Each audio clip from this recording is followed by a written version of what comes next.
Hello, good morning. Naayos ko na kama ko pero magpalit ako ng budget ngayon. Ang dami ko pang paplansahin.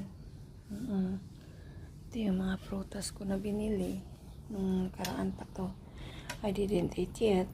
And the watermelon also. See? May banana become bulok na. Biscuits. And this is the medicine na kinuha ko kahapon. Ang dami na naman. Marami pa nga dyan sa cabinet ko. Hindi ko alam kung paano ito inumin. Kaya sira na lahat. Buong katawan ko sa loob.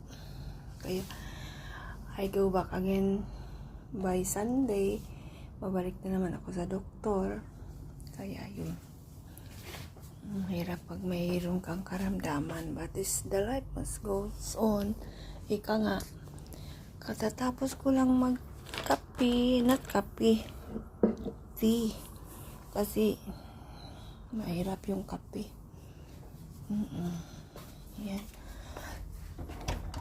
Ito yung bathroom ko. Tinotin ko na kaya sa ano ko. Bahay.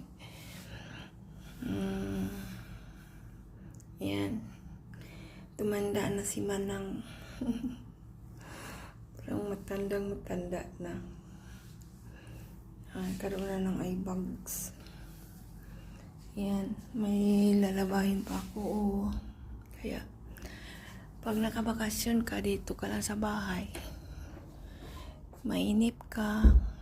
Kasi wala ka naman mapuntahan.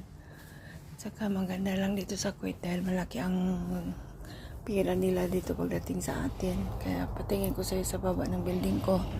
Ito yung baba ng building namin. Bahay ko.